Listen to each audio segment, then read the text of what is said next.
How discovering my girlfriend's secrets with my best friend completely turned my life upside down. People always say cheating is something you sense, not something you discover. That deep, cold instinct curling in your gut, whispering that you're being lied to.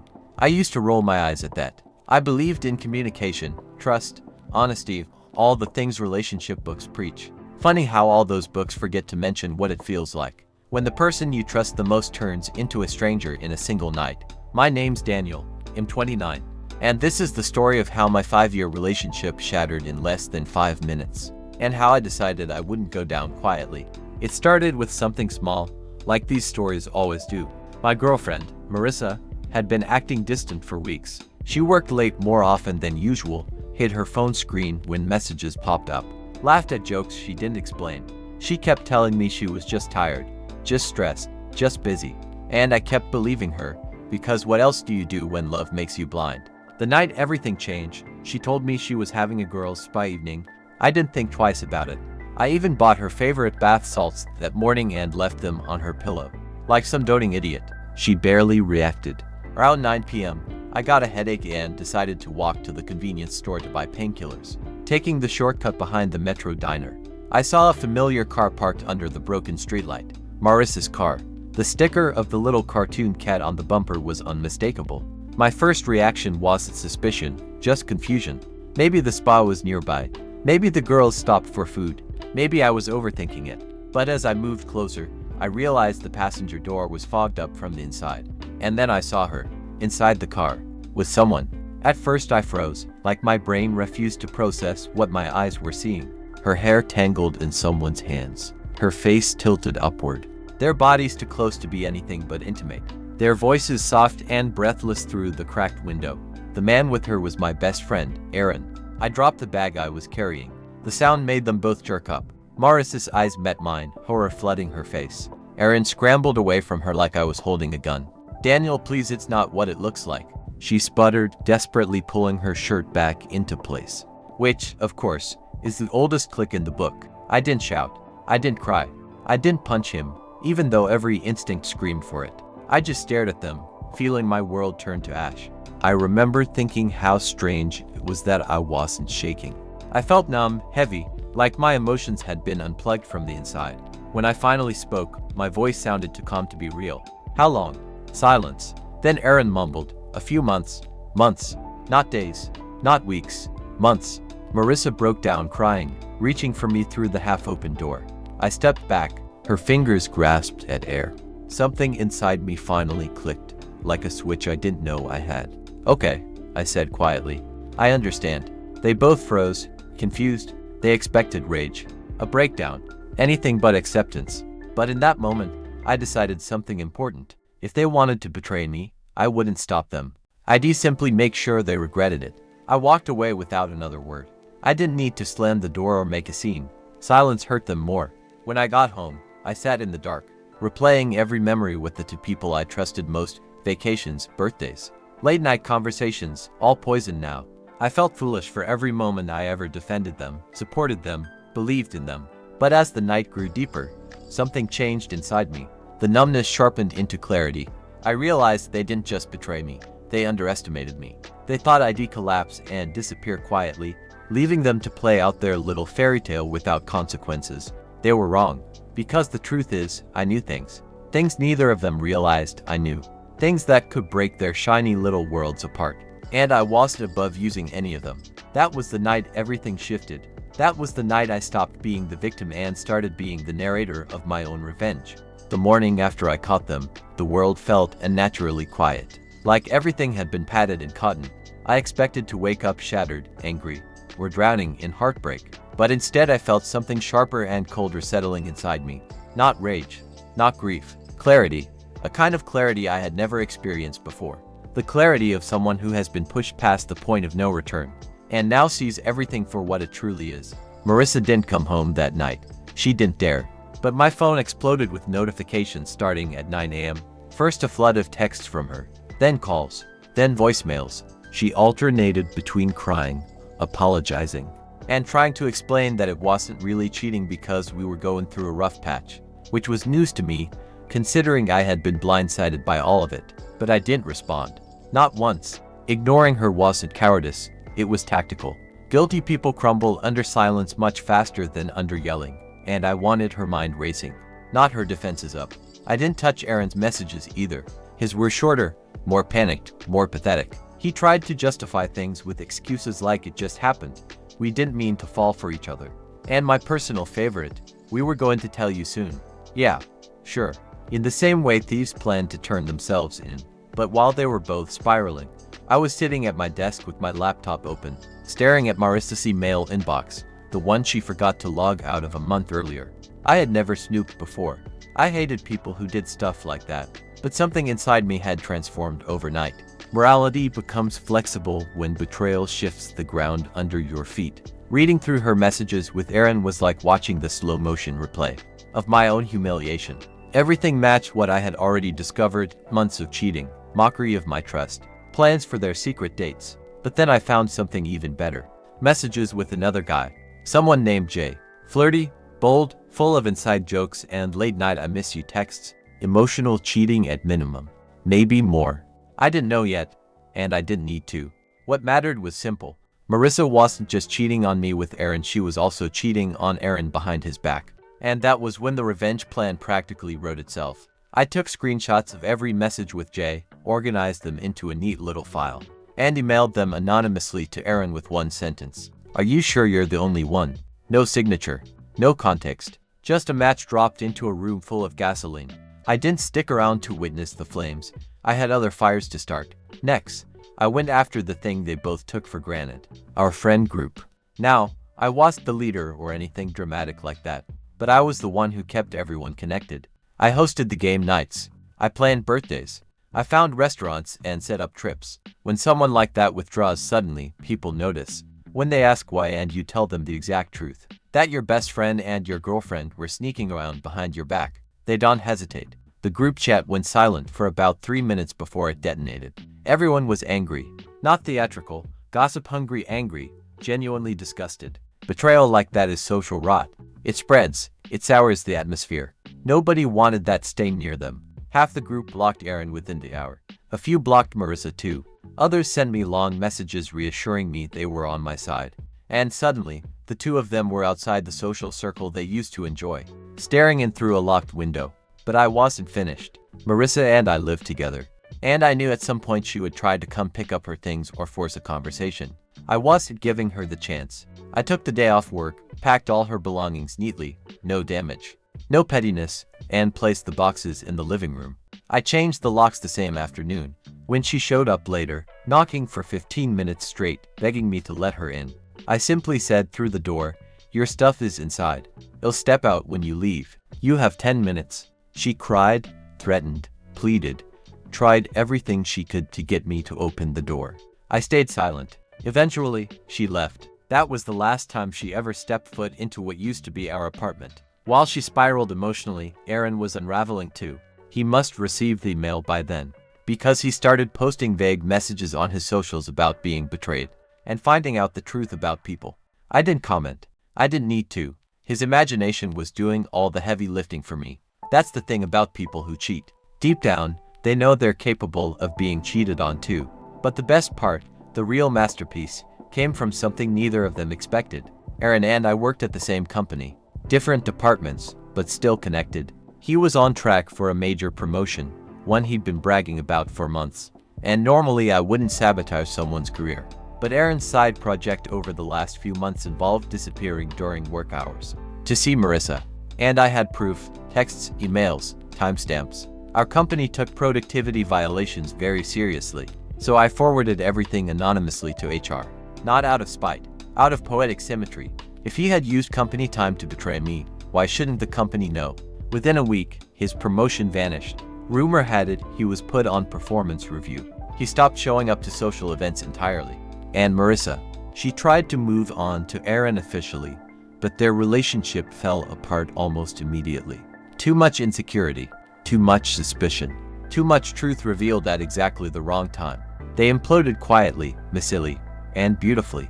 The best part is they never figured out how much of their downfall was orchestrated, and how much was just the natural consequence of their own actions. All I did was give the truth a little push. And honestly, watching them collapse under the weight of their own choices was the most satisfying thing I've ever experienced. I thought revenge would feel like fireworks. Explosive, dramatic, loud. But the truth is, the most satisfying revenge feels like watching snow fall over a city you once hated. Quiet, soft, relentless. It covers everything slowly, silently, until the whole place is unrecognizable. That was me in the weeks after dismantling Marissa and Aaron's little world. I didn't gloat. I didn't post about it. I just lived my life while their carefully constructed lies collapsed around them, like a condemned building. For the first time in years, my apartment felt peaceful. Too quiet sometimes, but peaceful. I rearranged furniture, bought new curtains, replaced the photos that used to include her. It felt symbolic, reclaiming my space from the ghost of someone who didn't deserve to be remembered. Friends came by often, offering support, food, drinks, bad jokes. I accepted the company but not the pity. I wasn't broken. If anything, I felt more in control of my life than I had in years. Marissa texted occasionally at first, each message dipped in desperation. "We need to talk. Please let me explain. I'm sorry. I miss what we had." I ignored every single one. Eventually, the text shifted into bitterness. "You're being childish. You're overreacting. We weren't even good together at the end." Those I ignored too. When someone flips from crying to attacking, it's not honesty. It's manipulation wearing different perfume. As for Aaron, he didn't message me at all. Not once. Cowards always avoid the people they hurt because they can't face the mirror of their own actions. But I heard about him through others. His relationship with Marissa barely lasted 2 weeks. They fought constantly, jealousy, paranoia, insecurity. The same poison they injected into my life was now rotting theirs. No one in our friend group wanted to hang out with them anymore. And the few who tolerated them did so reluctantly. They weren't the fun couple who finally found each other. They were the duo who had gutted a friend and expected applause. Work, meanwhile, became interesting. Aaron still came into the office, but under the cloud of scrutiny I had set into motion. HR didn't fire him, but they monitored him like a hawk. He wasn't allowed to take extended breaks without permission. He had to log all his tasks. His performance review score tanked, according to a coworker who had a friend in HR. Guess focusing on your job becomes difficult when you're busy sneaking around with someone else's girlfriend during lunch breaks. But the real twist, the one I didn't plan but enjoyed the most, came 3 weeks after the whole thing exploded. I was at a bar with coworkers when a woman I barely knew approached me. Her name was Serena. She worked in Aaron's department and had a reputation for being sharp, direct, and allergic to bullshit. She sat down next to me and said, "You're Daniel, right?" I nodded, cautiously. She took a sip of her drink and said, "I just want to say thank you." I blinked. "For what?" She leaned closer. "For exposing him. Has been a nightmare at work for over a year. Took credit for everyone's projects. Lied about deadlines. Manipulated the new hires. HR couldn't pin anything down because he was always careful. But your receipts," she smirked, "finally gave them what they needed." I didn't know whether to laugh or apologize. "You didn't do anything wrong," she added, reading my hesitation. "Honestly, you did us a favor. I wish I could buy you a drink, but our director already did." I actually laughed at that, a real laugh. The kind that felt strange after so many weeks of emotional static. Life improved significantly after that. Not dramatically, but quietly, the way grass grows over old wounds. I focused on myself, working out, cooking more, journaling, fixing things around the apartment I'd procrastinated on. For the first time in a long time, I wasn't shaped by someone else's emotions. I had space to think, breathe, exist. But of course, no good revenge arc ends without a final twist. One Saturday afternoon, I was walking out of a grocery store when I saw Aaron standing near the parking lot, looking like a washed-out version of the guy I used to know. His hair was messy, his clothes wrinkled, his posture defeated. We made eye contact. He froze. I didn't feel anger. I didn't feel the urge to hit him. I didn't even feel satisfaction. I just felt nothing. He walked toward me slowly, like he expected me to run or yell.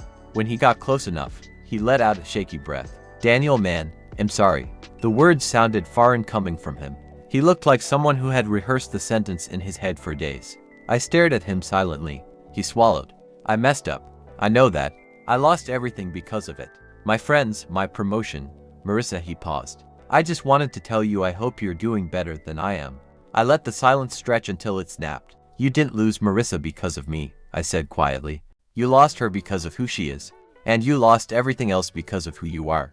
His face fell. He tried to say something, but I raised a hand. I don't hate you, I said. I just don't know you anymore. And I don't want to. Then I walked past him, calm, steady, done. I didn't look back. After that day, neither he nor Marissa ever contacted me again. Their lives drifted off into irrelevance, like minor characters whose scenes were cut from the final script. Mine, however, kept getting better. I got a raise at work. I started dating someone new months later, slowly, carefully. Someone honest. Someone who didn't flinch when I talked about my past. Someone who felt like fresh air after years of breathing smoke. If there's one thing I learned through all of this, it's that revenge isn't about destroying someone else. It's about reclaiming yourself. And I did. Every single piece. The funny thing about moving on is that you don't notice it while it's happening. It's only when you look back that you realize how far you've walked from the place where everything fell apart. Months passed. Seasons changed. I built a new rhythm, a new life, a new sense of myself. I stopped checking social media for signs of them. I stopped wondering whether people were still whispering about the scandal. Eventually, the whole thing faded into something that felt more like a lesson than a scar. By the time winter rolled around, the chaos that had consumed me months earlier felt like someone else's memories. Work was steady, friendships were stronger than ever, and the relationship I'd been slowly building careful, gentle, honest was something I actually trusted. Her name was Emily. She had a way of listening that made you feel like your words had weight. We weren't rushing anything, but being with her felt like breathing normally again. Not a high, not a distraction, just real. I didn't expect the past to return, but it always does, one way or another. It happened on a freezing afternoon in late January. Gray sky, slushy sidewalks. The kind of day that makes you question why humans live anywhere with winter at all. I was on my way home from work when I saw my phone light up with a number I didn't recognize. Normally I ignore unknown callers, but something in me said I should answer. Hello. A woman's voice. Shaky. Is this Daniel? Yes. Who is this? It's Marissa. My fingers tightened around the phone instinctively, but I kept my voice steady. How did you get my number? A friend, she whispered. Please don't hang up. I need a minute. For a moment, I didn't say anything. The old me would have hung up. The hurt me, the angry me. But the me who had rebuilt his life wasn't afraid of her voice anymore. I'm listening, I said. There was a long pause. I could hear her breathing, uneven and tired. I know I don't deserve it, she began, but I wanted to apologize. A real apology. Not the texts, not the excuses. Everything that happened, I ruined your life. I lied. I manipulated. I cheated. And I told myself it was because we were unhappy or confused or whatever. But the truth is, I was just selfish. I was weak, and I took advantage of your trust. She sounded different, told her, almost. I didn't interrupt. I'm not asking for forgiveness, she continued. I just needed you to know that I see it now. All of it. I've been in therapy. I lost a lot this year, and honestly, I deserved it. But what I did to you, that's the one thing I regret the most. I closed my eyes for a moment. Her words didn't hurt, they didn't heal either. They just landed softly somewhere in the past where they belonged. I appreciate the apology, I said quietly. I really do. But you didn't ruin my life. You just changed it. And I'm okay now. She let out a small, broken laugh. I'm glad. You deserve a good life. I hope you find someone who treats you the way I never could. I already did, I said before I could think twice. Oh, she whispered. That's good. There was another pause. Not tense, just final. Take care of yourself, Marissa, I said. You too. Goodbye, Daniel. When the call ended, I felt strangely peaceful. Not triumphant. Not emotional. Just free. When you stop caring about the people who hurt you, that's when the healing really becomes real. I walked the rest of the way home with my hands in my pockets, snow crunching under my boots, feeling lighter than I had in years. But the story didn't end with her. A week later, at the office, Aaron approached me for the first time since that day in the parking lot. He didn't look broken this time, just resigned. He waited until I finished making copies and said, "Hey, can we talk?" I didn't want a repeat of the emotional confessions, but he didn't look like he was planning one. "I'll make it quick," he said. "I'm leaving the company." "That's so, yeah." Gave me an ultimatum. Resign or go through a performance improvement plan that would have been impossible. With my current reputation, I didn't respond. I wasn't going to comfort him. "I know you didn't tell them everything to get me fired. People talk. They assume. But you weren't the one who made my choices for me." He rubbed the back of his neck. "I blamed you for a while, but that's on me, not you."